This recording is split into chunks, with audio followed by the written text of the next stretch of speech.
مدرسہ بنا لیا، دور دراز سے طلباء، یتیم مسکین غریب طلباء کے تعلیم حاصل کرتے رہ گئے۔ ایک مرتبہ آپ اپنے استانے دے موجود نے، ادارے دے اندر موجود نے، ایک بھائی ضعیف عمر بی بی میں اپنے بچے کو نال لا کے حضور غوث اعظم سرکار دے دربار دے اندر آ گئی، آپ دے ادارے دے اندر آ گئی۔ اے بابا جی، اے عبدالقادر، میں اپنے بیٹے کو نال لا کے آئی ہاں، اے بیٹے سونیا مہربانی کرنا، میری آرزو کے میرے بیٹے دی زبان ہوئے تے رب دا قرآن ہوئے۔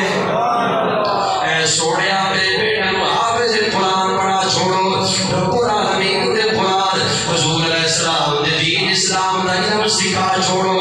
حضور غوث اعظم سرکار فرمان لگے، اے بھائی بیٹے کو ایتھے بٹھا دے تو گھر ٹر جا۔ فرمایا ٹھیک ہے، تیرے بیٹے کو سیرت دا قرآن سکھانا ہے۔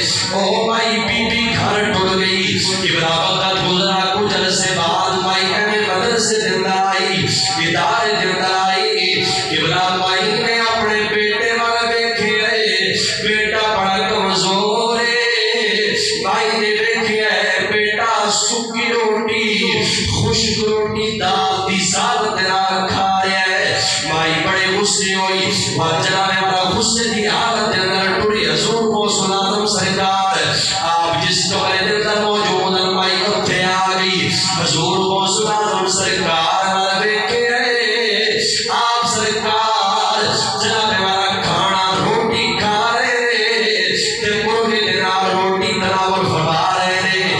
مائی اور غصے ہو گئی، آکر لگی چنگا تو کاری ہے، چنگا مدرسے دا محتمم ہے، میرا بیٹا دال کھا رہے تے آپ مرغے کھا رہے۔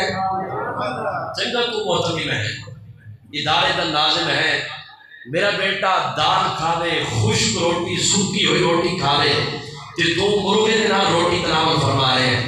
حضور غوث اعظم سرکار فرمان لگے، اے بھائی پریشان رہو، ذرا میرے بل ویکھ، غصے نہ ہو، جی سویا حکم فرماؤ۔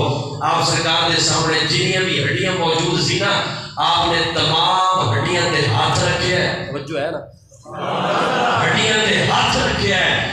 ہاتھ رکھن تو پہلے ہڈیاں پر ہاتھ دی برکت دے نال دوبارہ زندہ مرغا بن گیا۔ حضور غوث اعظم سرکار فرمان لگے، اے مائی پہلے میں بھی بڑی بھوک کٹی ہے، میں تے بے ہوش ہو جاتا سی بھوک دی وجہ تو، لوگ تے میرا جنازہ پڑھن لئی تیار ہو جاندے سی، پر ہن ویکھ رب تعالی نے اے مقام عطا فرمایا ہے، جدوں میں نفس نو مار چھوڑیا نا، رب العالمین نے پھر اے مقام عطا فرمایا ہے کہ میں جے ہڈیاں تے ہاتھ رکھا، رب العالمین ہڈیاں نو بھی زندہ فرما چھوڑتا ہے۔ فرمایا جس وقت تیرا بیٹا اس مقام تے پہنچا نا، بل وہ دال کھاوے اس دی مرضی، مرغے تناول فرماوے اس دی مرضی۔